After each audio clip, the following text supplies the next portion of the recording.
嗨，大家好，现在我在洛杉矶。上个星期我跟大家说，我二儿子呢发烧了，而且高烧39度，我们连续测了3次，第3次呢核酸检测试纸上才有一点点粉色的，所以我们就感觉他已经感染新冠了。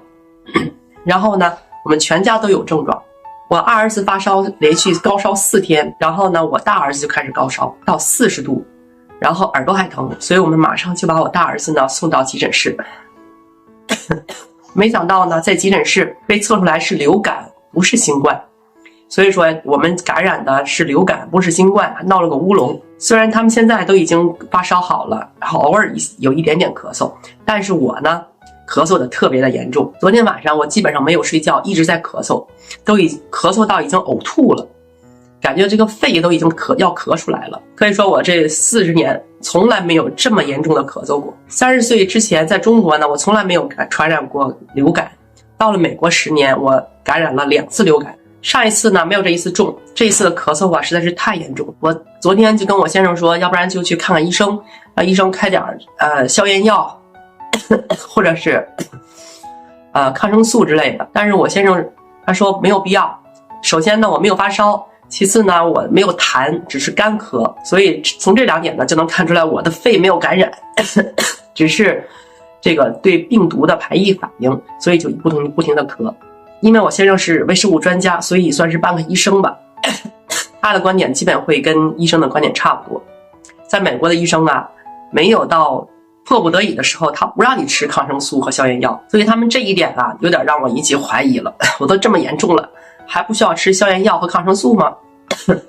我就特别担心。这2天咳嗽实在太严重了，基本上没怎么吃东西，也没怎么睡觉。我在美国有一个好朋友，他的妈妈呀就是在美国咳嗽了10几年，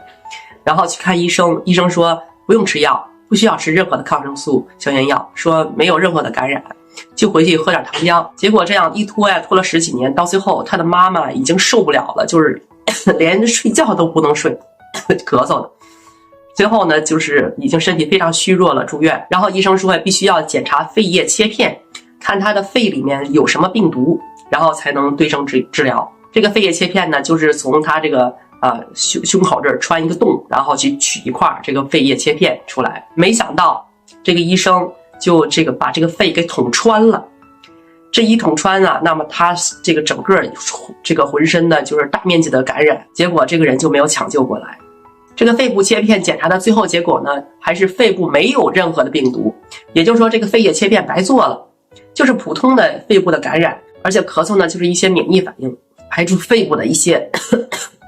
不好的东西。最后他妈妈的这个气管呢都已经被咳弯了，原来是直的气管，后来都变成弯的了。他妈妈如果在很早期的时候就吃点抗生素、消炎药啊，这个肺炎就不会这么严重，就不会引起这么10几年的咳嗽。所以说美国医生不给消炎药，不给抗生素啊，也不能完全轻信。可能他妈妈这种情况呢，在中国吃点消炎药、抗生素可能就好了，不会拖了这么久，最后没有了生命。所以我想起他的妈妈呀，我就担心我的这个气管呢、肺部啊，会不会已经有炎症了，也不给我吃消炎药、抗生素，就这样挺着。如果国内的小伙伴感染了新冠，有发烧超过7天，或者是胸闷气短的，千万不能大意，不能硬扛，一定要吃药、吃抗生素、消炎药，马上去医院里面检查。美国人这种不吃抗生素、消炎药的这个方法呀，也不能完全轻信。